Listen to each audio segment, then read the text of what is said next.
मित्रों, आप सभी विगत कई दिनों से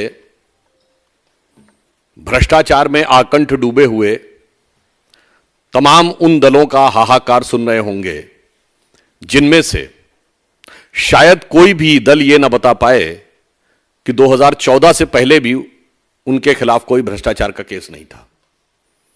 ये सब हैं जो पिछले 20, 25, 30 वर्षों से कभी ना कभी किसी न किसी रूप में भ्रष्टाचार में आबद्ध रह चुके हैं, एक पार्टी को छोड़ के, क्योंकि वो तो 2013 से पहले थी नहीं।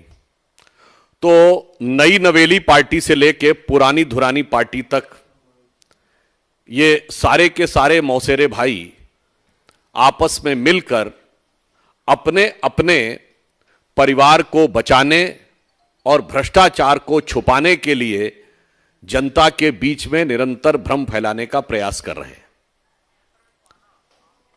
विगत कई महीनों से कभी किसी मुद्दे का सहारा लेकर, कभी किसी मुद्दे का सहारा लेकर वो ऐसा शोर शराबा बनाना चाहते हैं जिसमें सच को या तो दबाया जा सके या झुठलाया जा सके। परंतु जो जो भिन्न भिन्न स्तरों पर जांच की प्रक्रियाएं आगे बढ़ रही हैं और भिन्न भिन्न जगहों पर मीडिया के माध्यम से पब्लिक डोमेन में जानकारियां आ रही हैं, तो उसके साथ उन लोगों के ये सारे दावे खोखले साबित होते जा रहे हैं और भ्रष्टाचार का कठोर यथार्थ जनता के सामने आ रहा है। इसी शोर शराबे में कई बार दिल्ली को शराब में डुबो देने वाले लोग बच के निकलने का प्रयास कर रहे हैं, मगर हम विषय को डाइवर्ट नहीं होने देना चाहते, इसलिए हम उस विषय के ऊपर पुनः जनता का ध्यान आकृष्ट करना चाहते हैं, यानी उसका फोकस बना के रखना चाहते हैं। अब पिछले 1-2 दिन में जो जानकारियां आई हैं, जो पब्लिक डोमेन में आई हैं कि पूछताछ के दौरान स्वयं दिल्ली सरकार के पदों पर बैठे हुए लोग इस शराब के घोटाले में सक्रिय भूमिका निभा रहे लोग और मनीष सिसोदिया जी के जो सचिव रहे हुए लोग, उन सब के संदर्भ से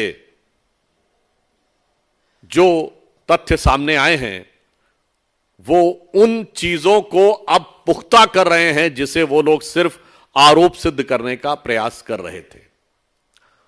उदाहरण के लिए कि जो टेक्निकल कमेटी थी उसने यह संस्तुति की थी कि होलसेल यानी थोक विक्रय का अधिकार सिर्फ सरकार के पास रहेगा, यह प्राइवेट को नहीं दिया जाएगा। दूसरा, जो प्राइवेट को यानी रिटेलर जो दिया तो वो प्रकारांतर से सरकार के ही राजस्व में बढ़ना था, परंतु ये तीनों निर्णय बदल दिए गए बगैर किसी वैधानिक प्रक्रिया के। और अब यह समाचार आए हैं कि जब 2021 में मार्च के महीने के मध्य में यह निर्णय बदले गए तो यह निर्णय श्री अरविंद केजरीवाल जी के घर पर हुआ और उसमें दिल्ली सरकार के पूर्व मंत्री सत्येंद्र जैन जी भी उपस्थित थे। यानी अब जिसे वो आरोप कह रहे थे, न सिर्फ वो तथ्यों के साथ पुख्ता होता नजर आ रहा है, बल्कि साथ ही यह भी आ रहा है कि यह सारी की सारी जानकारी मुख्यमंत्री, दिल्ली के मुख्यमंत्री श्री अरविंद केजरीवाल जी की संज्ञान में ही नहीं थी, बल्कि उन्हीं के स्थान पर यह हो रहा था। तो अब किसी भी प्रकार के बचाव का स्कोप आम आदमी पार्टी के लोगों के पास दिखाई नहीं पड़ता है। और इतना ही नहीं, दिल्ली सरकार का जो आबकारी विभाग है उसने यह नोटिस दिया था कि 200 से अधिक जो लिकर शॉप्स हैं नॉन कन्फर्मिंग एरियाज में, वो इलीगल हैं, गलत हैं और वह कैंसिल हो सकती हैं। परंतु इसके बावजूद नियम कानून को ताक में रखकर वह दोबारा से वो फिर भी अलॉट कर दी गई और यह निर्णय भी उनके सर्वोच्च नेता के संज्ञान से हुआ। तो अब जिसे वो अपनी कट्टरता कहने का प्रयास कर रहे थे, अब मुझे लगता है इस कट्टरता को जितना भी वो कहने का प्रयास करते रहें, अब सच उनके क्रमशः दांत खट्टे करता हुआ दिखाई पड़ रहा है। और इतना ही नहीं, जो इस विषय में एक मुख्य आरोपी हैं, उसने आम आदमी पार्टी के राज्यसभा में सांसद महोदय संजय सिंह जी के रेफरेंस देते हुए यह कहा है कि उन्होंने भी उनसे बुलाकर कहा और चुनाव के लिए वांछित धन की व्यवस्था करने का आग्रह किया, और इसके बदले में उन्होंने कुछ शर्त रखी कि अगर यह नीतिगत निर्णय में परिवर्तन हो जाए तो यह व्यवस्था हो जाएगी। और अब वह तथ्य प्रकाश में आ रहे हैं कि वो परिवर्तन हो भी गया। देन यानी जो नीतिगत परिवर्तन की अपेक्षा थी वो हो भी गया, तो यह पुनः दिखाई पड़ रहा है कि अब किसी एक नेता की बात नहीं है, किसी एक मंत्री की बात नहीं है जिससे पिंड छुड़ा लेंगे। मुझे लग रहा है कि जो अपने को कट्टर ईमानदार कहते थे वो तो अब झूठों के सरदार नजर आ रहे हैं। अब स्थिति यह है, वो एक सूरदास जी की पंक्ति है ना कि एक हो तो समझाइए आके, कूपही में ही भांग पड़ी है। अगर एक व्यक्ति हो तो वैसे होली का सीजन तो निकल चुका है, पर ऐसा प्रतीत होता है कि आम आदमी पार्टी उस कुएं का पानी पी रही है जिसमें पूरे कुएं में भांग पड़ी हुई है। तो इसलिए इन्होंने जिस प्रकार से सच को छुपाने और डाइवर्ट करने का प्रयास किया है, मगर हकीकत में जो तथ्य सामने आ रहे हैं उससे इनका असली चेहरा उजागर होता चला जा रहा है और मुखौटा उतरता चला जा रहा है। और मुझे ऐसा लगता है कि 10 वर्ष के इतने कम अंतराल में पूरे भारत की राजनीति में किसी भी राजनीतिक दल के चाल, चिंतन, चेहरे, चरित्र में इतना बड़ा बदलाव नहीं आया होगा या इतना बड़ा अधःपतन नहीं दिखाई पड़ा होगा जितना अपने को नई राजनीति के स्वयंभू घोषक बनकर, यानी self proclaimed one and only champions of new politics बनकर जो पार्टी आई थी, उसने जितनी नए नए प्रकार के रंग रूप बदलते हुए अपने मूल्यों में परिवर्तन दिखाया है, ऐसा भारत की राजनीति में कभी देखने को नहीं मिला। तो अंत में हम सिर्फ यह कहना चाहते हैं कि विपक्ष और विपक्षी दल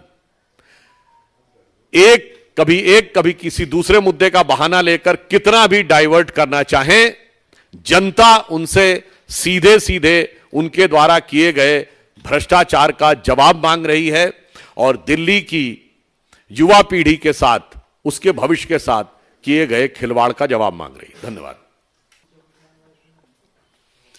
देखिए, आरोप सत्यापित होते जा रहे हैं और उसके अनुसार जो भी विधि सम्मत कार्रवाई होगी वो व्यवस्था के अनुसार होती चली जाएगी। अब ये तो जिसने जो जो किया है उसे पता होगा कि वो कितना बेदाग होके निकलेगा या कितना दागदार होके फंसेगा। I just want to again re-emphasize that they are trying to divert the attention from the core issue of corruption.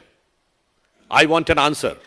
Can any of the political party claim that they were having no charges of corruption before 2014? Whether it is the case with the Samajwadi Party? No.